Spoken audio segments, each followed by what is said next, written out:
So, welcome everyone to our weekly workshop. Let's give it a second for others to join.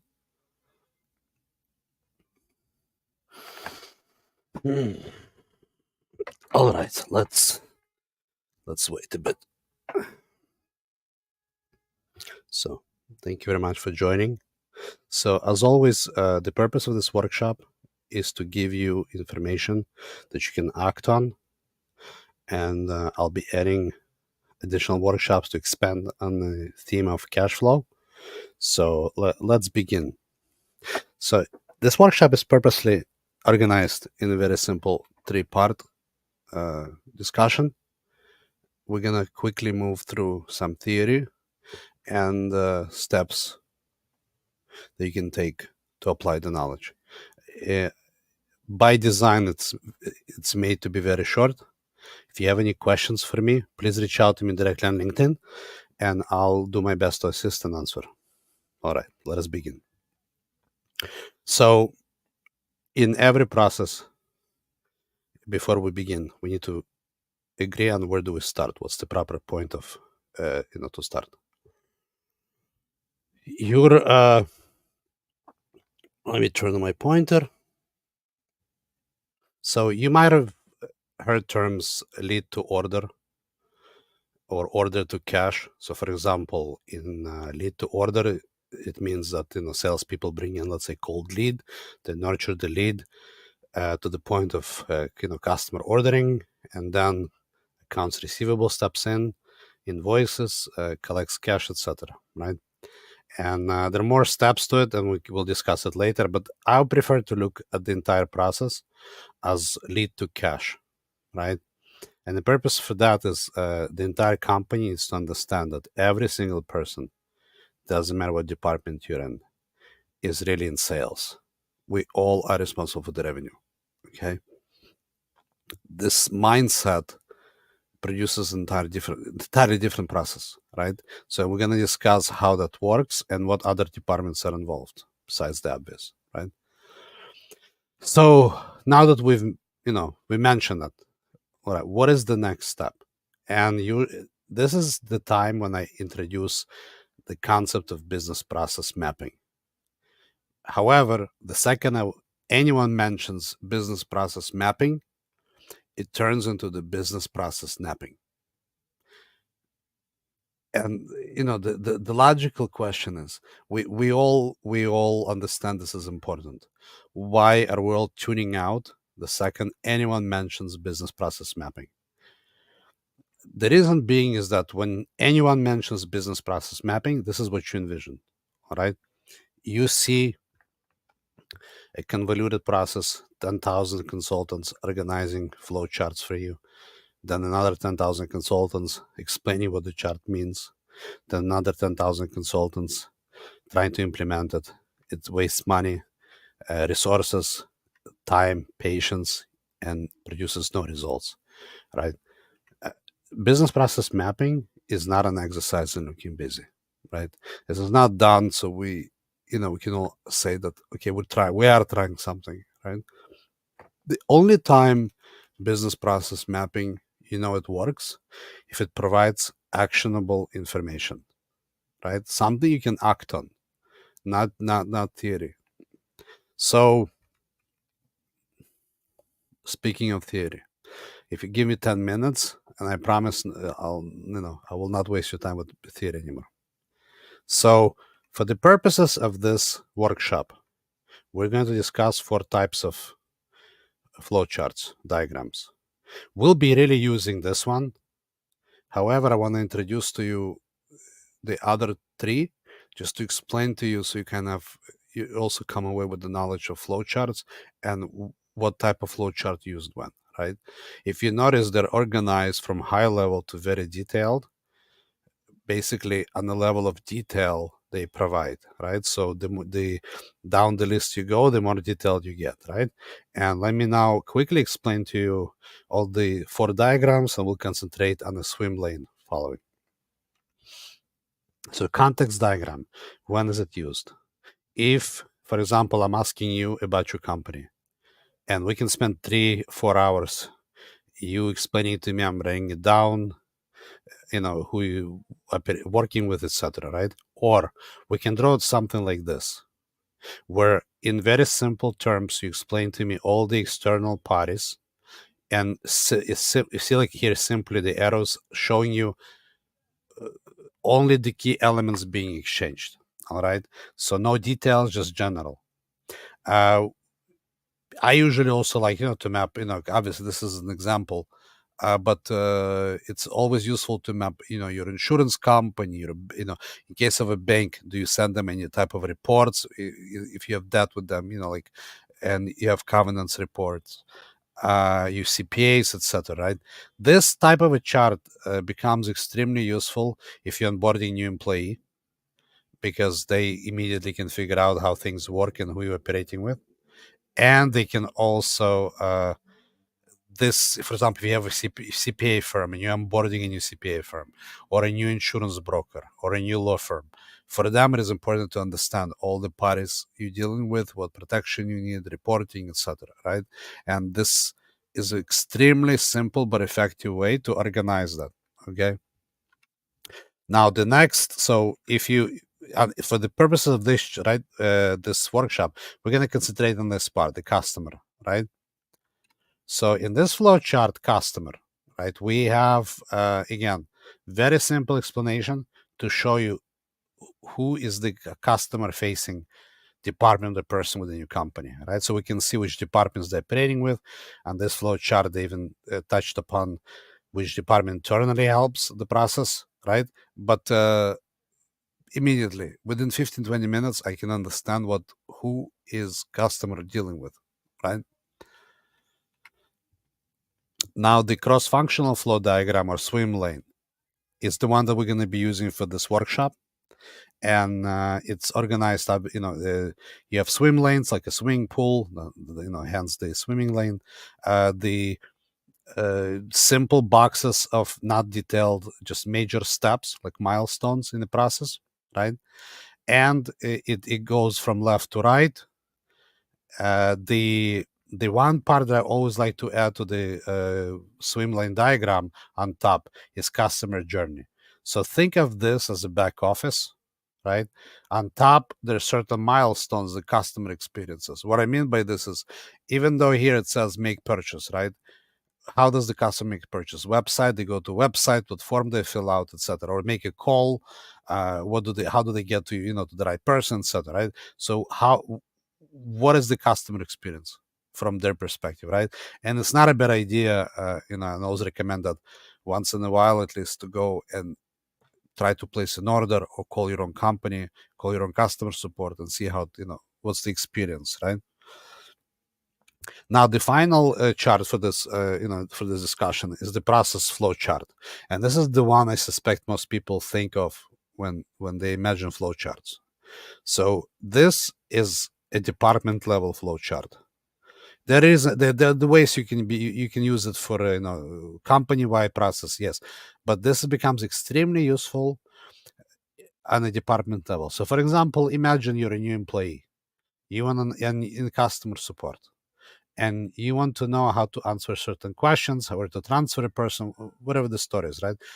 You can read entire manual, watch training videos, or you can have something like this next to you, and this can be updated every time a new employee asks a question that is not covered, or some use case comes up with the customer that the flowchart doesn't cover.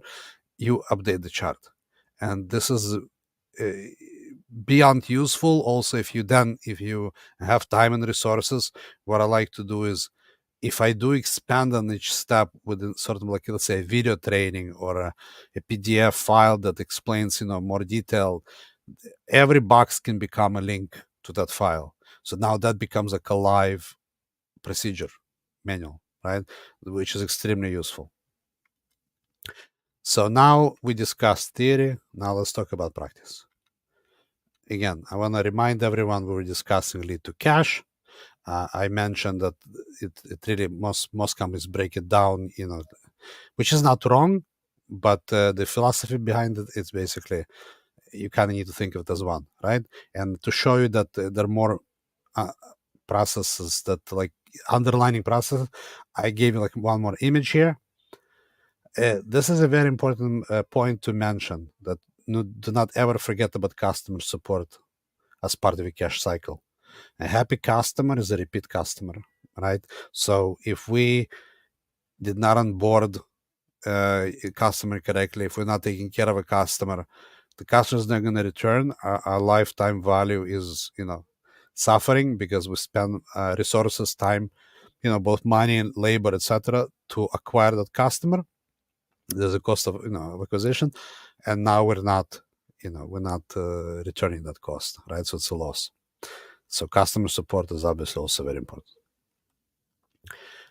Usually at this point, there might be disagreements on how to, what's your favorite format, what flowchart you want to use.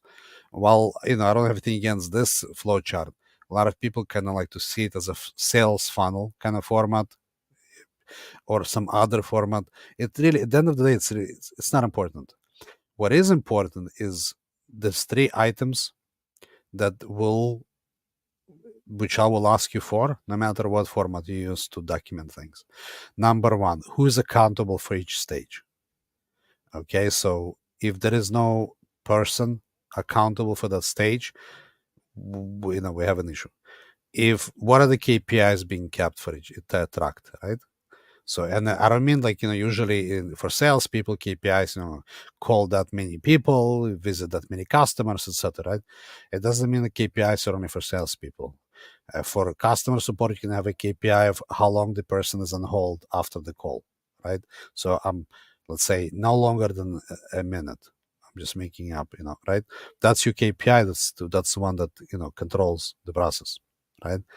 And the third one is, no matter which format you use, if you notice, I put here customer journey horizontal, customer journey vertical, right?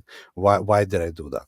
Because it's a reminder to you that no matter what format you use to organize things, the key element here is customer journey. We're doing all of this to make sure the customers have pleasant journey, and it's a repeat customer. Okay. So I use the proverbial 30, 60, 90, not as a way to sort of dictate how much time it should take. It's more to illustrate the point that it is a timeline, and you do need to move through stages. So if you can do this all, in 30 days, the entire process, this is great. But so this is done to give you a sense of a timeline. If you can do it faster, please do. 30 days. So the first, and this is very important, you need to document as is your process, not how you want it to be, not how you imagine it. You can, do not have aha moments, realizations. Do not criticize as you're documenting. Do not try to adjust anything as you're documenting, unless, of course, you find something, that's severely some process that is something is terribly wrong and customer suffering, etc. Right? Then, of course, you cannot wait. But otherwise, you document. One particular point, to pay attention to, and that's why swim lane diagram is so helpful, is that if you see a process, a customer file, right, proverbial, whether it's digital or real paper file, being bounced between departments, right? As I usually say, if it looks like a heartbeat, you have a problem, right? Because every time it crosses the line of a department, that mistakes can happen, right? Then the next thing is identify who's accountable for each stage of the process. You might find out that there's no one accountable for a certain stage. And I always say, and I truly mean it, it's wonderful news, because you found something you can improve immediately. And so treat it as those types of findings, treat them as great news, because it also sets the tone for everyone as you're documenting that, it's not a witch hunt. We're truly working as a group, as a team, to improve everything, right? So it's not about the past, it's about the future, right? So determine which KPIs I track for each stage, right? We're talking about 1, 2.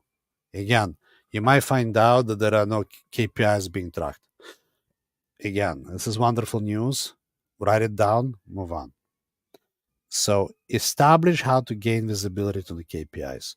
What I mean by this is, even if person is tracking KPIs, so you found, let's say, accountable person, you found the KPIs, how do you see them, right? So is it a Excel file, is it Google Doc? What's the story, right? And verified accuracy. What I mean by that is, it's not necessarily, the someone is uh, falsifying data. It's more like the KPIs you're reading. Are they current KPIs? Are they 2 weeks ago, etc.? Can you trust them? Uh, so these 2 points, the establish visibility and accuracy, these 2 points is, where do I see them? Can I trust the numbers, right? The next one is benchmark. Benchmark the time for each step. Customer on hold for 1 minute takes 15 minutes to assign, etc., etc., etc. Do not, again, like I said, do not have aha moments. Do not go like, oh my god, the customer's on the phone 15 minutes. That's not acceptable. That's not gonna go well. The team will start, giving you different benchmarks. Just accept it as is and move on. Document current customer journey to best of your abilities. Now, for this step, and for all the other 3 steps, you're doing the best. You're not seeking perfection here. You want, because you'll be repeating this process over and over as you're improving. Right now, you want to move through this step to the next, right? The next step is, now that the first 30 days, where the purpose was to understand internally what's happening, right? To get sort of like a snapshot. The 60 days is now you benchmarking your numbers. You're getting basically numbers from outside, from your competitors and your peers, right? Because you'll be benchmarking against yours. You get the customer journey from your competitors and peers. And by the way, to be fair to everyone, this does not mean that, I'm not saying that, your competitors are better than you. I'm certain that some things you do better than them, some things they do better than you. Basically, this is a way to learn without reinventing the wheel, right? So now that you went through the benchmarking and understanding customer journey, based on this data and prior steps, where you benchmark your own information, you start to have an understanding of which of your stages require attention, right? We're going to discuss the next slide why sometimes, even when your competitor is better at something, it does not necessarily means you need to improve something, but we'll discuss it. Identify any bottlenecks. So the key element to understand that in this, for example, in this image, you have a 6-lane highway, but the cars are not moving at the speed of 6-lane highway. Why? They're being controlled by this, bottleneck, this choke point of 4 lanes. So you investing money, for example, in extra lanes on this highway will produce no results speed-wise. This will control the speed of the process no matter what. So as you're working through the process, find bottlenecks at the beginning of the process, right? And start eliminating them and moving down the line. Okay, unless you find one bottleneck that is like critical, right? But otherwise, always start at the beginning, because that will push the process forward. Okay. Next point, ensure the process aligns with overall business goals. Now, this is a very critical point, because sometimes it might be where there are no issues with customer support. The customer is extremely happy. However, you also realize that it takes you 3 times the customer support staff to take care of your customers than any other competitor. So in our case, the customer is happy, but there's not something we can scale, right? Because really the difference between growth and scaling up is, growing is when your expenses sort of proportionately follow your revenue, right? Scaling up is when you increase your revenue, but the costs, for one reason or another, are not following proportionately, so your profitability grows, right? So economy of scale. So you need to figure out also, not only if the process needs improvement, but also, is the process scalable, okay, while staying profitable. Document any assumptions. right? So always write everything down, document, because even the items you might not be able to improve right now, they are the material for next future work, right? So and you'll address them as you're moving through the process. Now this point is will save you incredible amount of money. Gather feedback from stakeholders. So when I say stakeholders, I don't only mean managers. Actually, I'm more interested in feedback from the frontline employees, so to speak, right? The people who actually do the work. Because, and I promise you 100 with 100% certainty, if you give your employees, the feeling, if you make them feel that they're safe, it's safe for them to offer ideas, that they're being heard, that their opinions being valid, it will open up a floodgate of ideas. And I've never ever, like in 20 years doing that, not seen that work this way, because they will always have better ideas than any consultant, any advisor, anyone, because they are in the process. So if you give them a chance, they will impress you.